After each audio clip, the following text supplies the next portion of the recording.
Assalamualaikum warahmatullahi wabarakatuh. Perkenalkan, nama saya Alia Ananda Kurniawan dengan NIM A1Q1212059.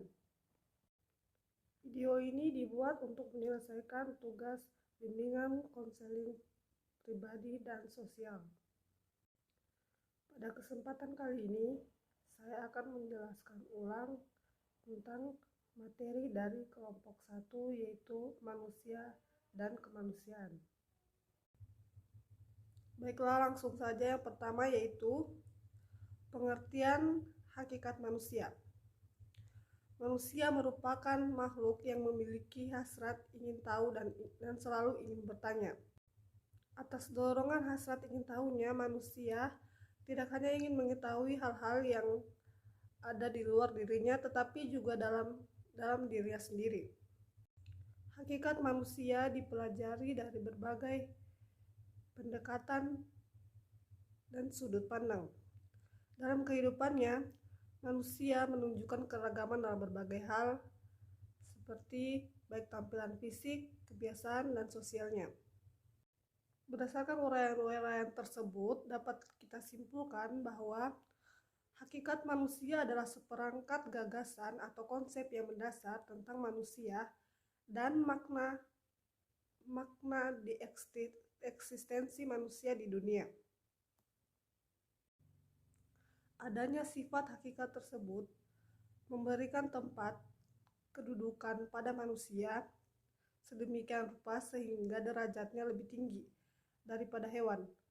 Wujud sifat hakikat manusia dengan maksud menjadi masukan dalam membenahi konsep pendidikan, yaitu kemampuan menyadari diri, kemampuan bereksistensi, moral, kemampuan bertanggung jawab, rasa kebebasan, kesetiaan melaksanakan kewajiban, dan menyadari hak kemampuan menghayati kebahagiaan. Selanjutnya yaitu aspek-aspek hakikat manusia. Yang pertama yaitu manusia sebagai makhluk Tuhan. Manusia adalah makhluk paling sempurna yang pernah diciptakan oleh Tuhan Yang Maha Esa. Kemampuan yang dimiliki oleh manusia merupakan suatu konsekuensi, fungsi, dan tugas mereka sebagai makhluk khalifah di muka bumi ini. Makhluk adalah subjek yang memiliki kesadaran dan penyadaran diri.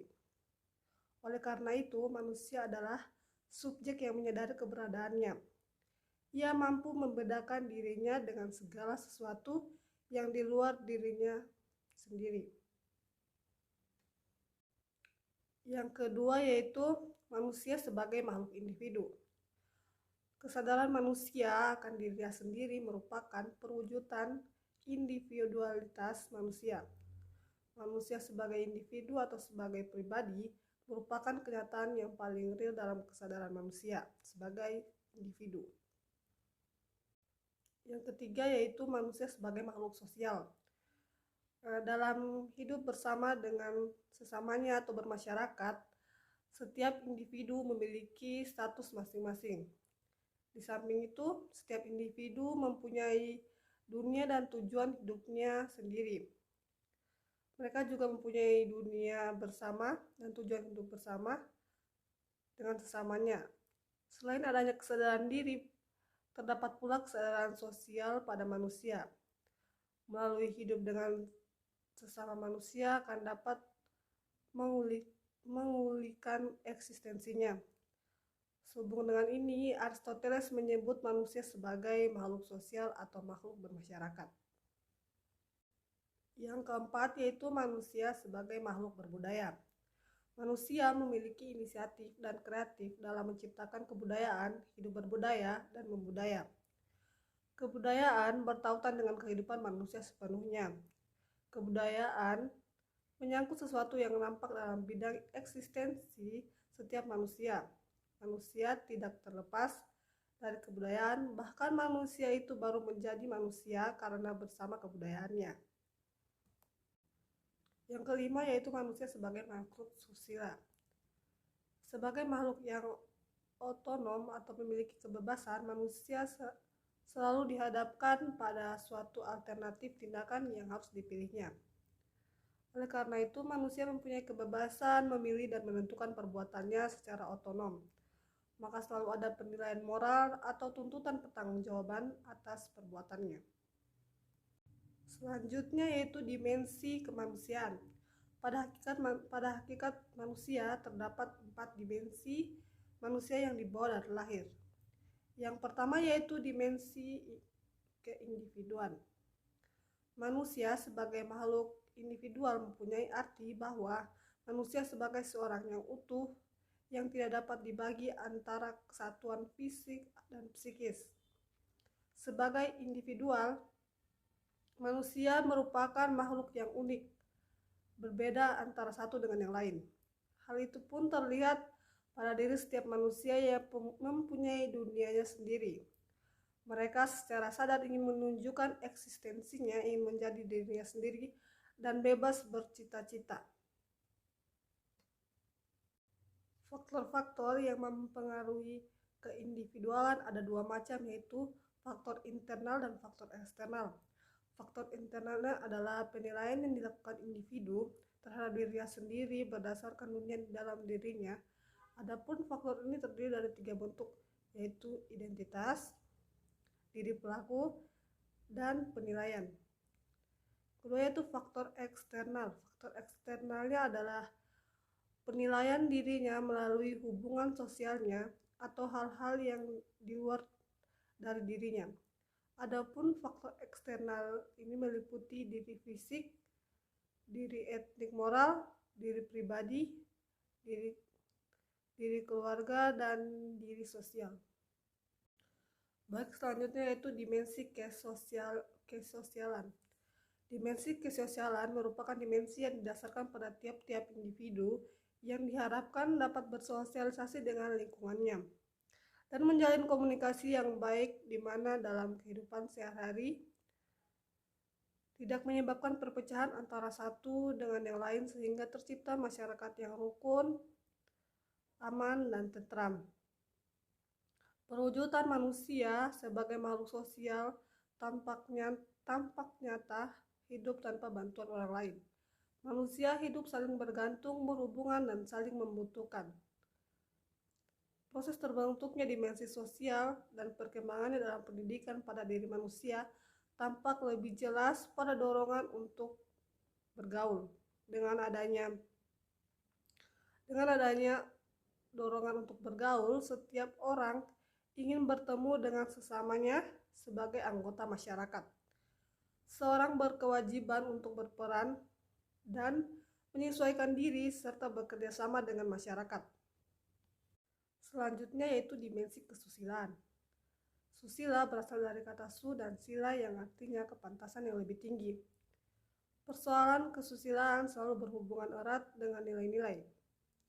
Nilai kehidupan berupa norma yang berlaku di masyarakat dan moral yaitu ajaran, hal baik buruk, perbuatan, dan kelakuan. Dalam moral diajarkan segala perbuatan yang dinilai baik dan perlu dilakukan. Faktor yang mempengaruhi pertumbuhan dan perkembangan kesusilaan manusia pada lingkungan keseharian, pada dasarnya seseorang diharapkan mampu memahami dan mengamalkan nilai-nilai yang terkandung di dalam unsur masyarakat. Selanjutnya yaitu dimensi keberagaman.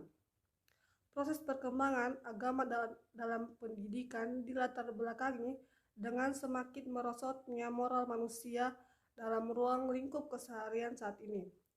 Hal inilah yang menjadi tujuan dalam pendidikan, yaitu bertujuan untuk membina dan mendidik seseorang agar menjadi manusia yang bermoral dan berakhlak mulia. Selanjutnya yaitu pancadaya manusia.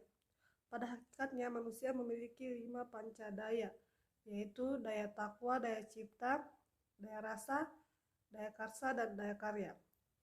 Yang pertama yaitu daya takwa. Daya takwa merupakan kekuatan yang berharga bagi manusia karena takwa merupakan landasan individu dalam beragama. Pengembangan daya takwa diperlukan dalam pencapaian tujuan pendidikan sebagaimana termasuk dalam Undang-Undang Sistem Pendidikan Nasional Nomor 20 Tahun 2003. Yang kedua yaitu daya cipta.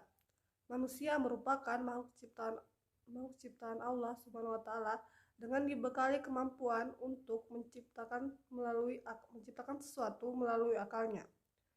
Dengan kemampuannya itu, manusia dapat melakukan atau bertindak sesuai dengan kemampuan diri dan kondisi dirinya sendiri. Sebagai makhluk yang rasional, maka dengan pikirannya manusia dapat melakukan pilihan-pilihan dan menciptakan sesuatu yang memuaskan bagi dirinya maupun bagi masyarakat sekitarnya. Manusia memiliki kemampuan untuk menciptakan sesuatu. Selanjutnya yaitu daya rasa. Secara sederhana, perasaan atau rasa dapat diartikan sebagai pengalaman yang bersifat afektif, yang dapat dihayati sebagai suka atau ketidaksukaan. Perasaan dapat diartikan sebagai suasana psikis yang dengan jalan membuka diri terhadap suatu hal yang berbeda dengan keadaan atau nilai dalam diri. Apabila berpikir itu bersifat objektif, maka perasaan itu bersifat subjektif karena lebih banyak dipengaruhi oleh keadaan diri. Perasaan banyak mendasari dan juga mendorong tingkah laku manusia. Yang keempat yaitu daya karsa. Manusia dilahirkan ke dunia dibekali dengan kemampuan atau daya karsa. Jalaluddin Rahmat mengungkapkan bahwa daya karsa merupakan fungsi eksekutif dalam jiwa manusia. Karsa atau juga disebut dengan kemauan berfungsi mendorong timbulnya pelaksanaan doktrin serta ajaran agama berdasarkan fungsi kejiwaan.